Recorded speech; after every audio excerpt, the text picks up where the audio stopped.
Prabowo abis kesabaran, Damprat Dubes Uni Eropa, songong, petinggi Uni Eropa, beri ancaman pada RI. Prabowo dikenal sebagai sosok patriotik, dan tak kenal kompromi jika sudah berbicara soal kedaulatan bangsa. Maka dari itu Indonesia di masa kepemimpinan Prabowo yang akan datang, akan melanjutkan kebijakan yang dibenci Barat, yakni larangan ekspor. Langkah ini terbilang berani, karena Indonesia harus berhadapan dengan kekuatan-kekuatan besar Barat. Dan kali ini kian panas, saat Indonesia memutuskan untuk memberi perlawanan keras pada Uni Eropa, yang memang sangat dominan menggugat kebijakan RI di WTO, Presiden terpilih, Prabowo Subianto, yang ternyata kembali mencuat usai pernyataannya akan melanjutkan hilirisasi. Hilirisasi ini menjadi topik panas, dikarenakan Uni Eropa kembali membuat langkah baru di Organisasi Perdagangan Dunia, karena mereka tak mau mengulang krisis di tahun-tahun kemarin, yang gagal total mendapatkan nikel mentah dari Indonesia. Barulah di tahun ini mereka akan mencoba melobi kembali Prabowo, sebagai presiden terpilih.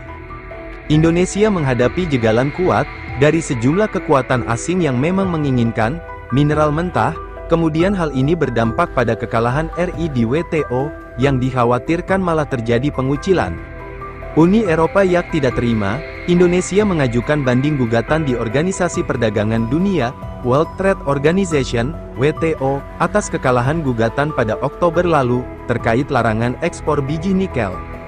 Staf khusus Menteri Perdagangan Bidang Perdagangan Internasional, Bara Hasibuan menegaskan bahwa Uni Eropa seharusnya menghormati Indonesia, terkait putusan RI untuk mengajukan banding gugatan di WTO. Sebab, banding gugatan menjadi hak panel yang aturannya resmi ada di WTO. EU tidak suka kita banding, mereka anggap keputusan pertama itu kita harus patuhi. Tapi kan gak bisa, kita diberi hak untuk panel banding. Kalau belum terbentuk panel banding bukan salah kita dong. Amerika tutup panel banding, karena mereka tuntut reformasi besar-besaran, kata Bara dalam Foodagri CNCB Indonesia, melawan UU anti-deforestasi Uni Eropa. Apalagi, menurutnya Indonesia pernah memiliki peran dan posisi besar, di level multinasional, misalnya seperti menjadi chairman dalam forum G20. Indonesia, tambahnya, dalam forum tersebut memiliki andil keterlibatan yang baik, hingga memiliki leverage yang besar sebagai negara emerging economy. Dengan begitu, pihaknya di Kemendak yakin Indonesia bisa melawan negara-negara besar, seperti anggota Uni Eropa, apalagi dalam sengketa di WTO. Asia itu sebagai kekuatan atau rising power yang luar biasa. Indonesia memiliki populasi besar keempat di dunia, itu juga harus diperhitungkan, jelasnya. Pihaknya sendiri di Kemendak mengaku juga terus melakukan langkah-langkah demi kesejahteraan komoditi lokal di pasar luar negeri, seperti mengajukan keberatan UU EUDR di forum multilateral, hingga mencari dukungan negara-negara yang juga terdampak kebijakan tersebut. Presiden RI Joko Widodo, Jokowi pun buka suara perihal kebijaknya yang banyak pertentangan dari berbagai pihak, baik dari Uni Eropa bahkan yang terbaru adalah Dana Moneter Internasional IMF. Namun Presiden Jokowi terlihat tak gentar. Ia menyatakan bahwa Indonesia harus meneruskan program hilirisasi di dalam negeri. Oleh sebab itu, hilirisasi ini apapun harus kita teruskan, meskipun kita digugat oleh WTO, meskipun kita diberikan peringatan oleh IMF, apapun barang ini harus kita teruskan, tegas Presiden Jokowi. Bagi Jokowi, hilirisasi menjadi hal penting untuk mendorong Indonesia menjadi negara maju. Jadi, tak hanya hilirisasi di sektor pertambangan melainkan juga di sektor lainnya juga seperti perikanan, pertanian, karena menurut saya ada dua hal penting yang menyebabkan kita bisa melompat menjadi negara maju. Pertama, pengembangan SDM karena bonus demografi yang sukses dilakukan, sekarang ini belum. Kalau itu bisa dilakukan, hilirisasi berhasil untuk perkebunan perikanan pertanian. Kalau hitungan World Bank, IMF, OECD di tahun 2040 sampai tahun 2045 saya yakin ini bisa agak maju, tuturnya. Presiden Jokowi pun mengungkapkan dampak hilirisasi nikel, yang sudah dijalankan Indonesia sudah menyerap lapangan kerja, jauh berlipat-lipat dibandingkan ketika hanya menjual mineral mentah.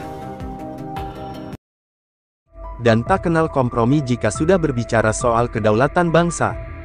Maka dari itu Indonesia di masa kepemimpinan Prabowo yang akan datang, akan melanjutkan kebijakan yang dibenci Barat, yakni larangan ekspor. Langkah ini terbilang berani, karena Indonesia harus berhadapan dengan kekuatan-kekuatan besar Barat. Dan kali ini kian panas, saat Indonesia memutuskan untuk memberi perlawanan keras pada Uni Eropa, yang memang sangat dominan menggugat kebijakan RI di WTO. Presiden terpilih, Prabowo Subianto, yang ternyata kembali mencuat usai pernyataannya akan melanjutkan hilirisasi.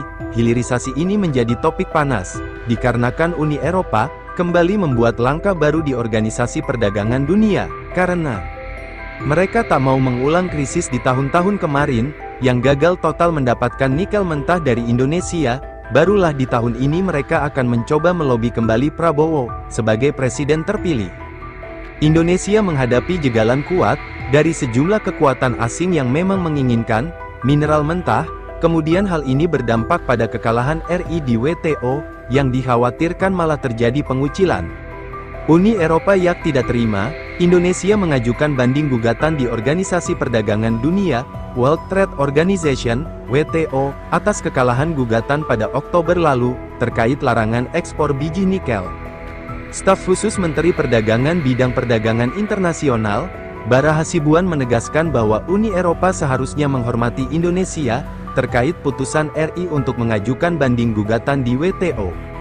Sebab, banding gugatan menjadi hak panel yang aturannya resmi ada di WTO. EU tidak suka kita banding, mereka anggap keputusan pertama itu kita harus patuhi. Tapi kan nggak bisa, kita diberi hak untuk panel banding. Kalau belum terbentuk panel banding bukan salah kita dong. Amerika tutup panel banding, karena mereka tuntut reformasi besar-besaran, kata Bara dalam Foodagri CNCB Indonesia, melawan UU anti-deforestasi Uni Eropa. Apalagi, menurutnya Indonesia pernah memiliki peran dan posisi besar di level multinasional, misalnya seperti menjadi chairman dalam forum G20. Indonesia, tambahnya, dalam forum tersebut memiliki andil keterlibatan yang baik, hingga memiliki leverage yang besar sebagai negara emerging economy. Dengan begitu, pihaknya di Kemendak yakin Indonesia bisa melawan negara-negara besar, seperti anggota Uni Eropa, apalagi dalam sengketa di WTO. Asia itu sebagai kekuatan atau rising power yang luar biasa. Indonesia memiliki populasi besar keempat di dunia, itu juga harus diperhitungkan, jelasnya. Pihaknya sendiri di Kemendak mengaku juga terus melakukan langkah-langkah demi kesejahteraan komoditi lokal di pasar luar negeri, seperti mengajukan keberatan UU EUDR di forum multilateral, hingga mencari dukungan negara-negara yang juga terdampak kebijakan tersebut. Presiden RI Joko Widodo, Jokowi pun buka suara perihal kebijaknya yang banyak pertentangan dari berbagai pihak, baik dari Uni Eropa bahkan yang terbaru adalah Dana Moneter Internasional IMF. Namun Presiden Jokowi terlihat tak gentar. Ia menyatakan bahwa Indonesia harus meneruskan program hilirisasi di dalam negeri. Oleh sebab itu, hilirisasi ini apapun harus kita teruskan, meskipun kita digugat oleh WTO, meskipun kita diberikan peringatan oleh IMF, apapun barang ini harus kita teruskan, tegas Presiden Jokowi. Bagi Jokowi, hilirisasi menjadi hal penting untuk mendorong Indonesia menjadi negara maju. Jadi, tak hanya hilirisasi di sektor pertambangan melainkan juga di sektor lainnya juga seperti perikanan, pertanian, karena menurut saya ada dua hal penting yang menyebabkan kita bisa melompat menjadi negara maju. Pertama, pengembangan SDM karena bonus demografi yang sukses dilakukan, sekarang ini belum. Kalau itu bisa dilakukan, hilirisasi berhasil untuk perkebunan perikanan pertanian. Kalau hitungan World Bank, IMF, OECD di tahun 2040 sampai tahun 2045 saya yakin ini bisa agak maju, tuturnya. Presiden Jokowi pun mengungkapkan dampak hilirisasi nikel, yang sudah dijalankan Indonesia sudah menyerap lapangan kerja, jauh berlipat-lipat dibandingkan ketika hanya menjual mineral mentah.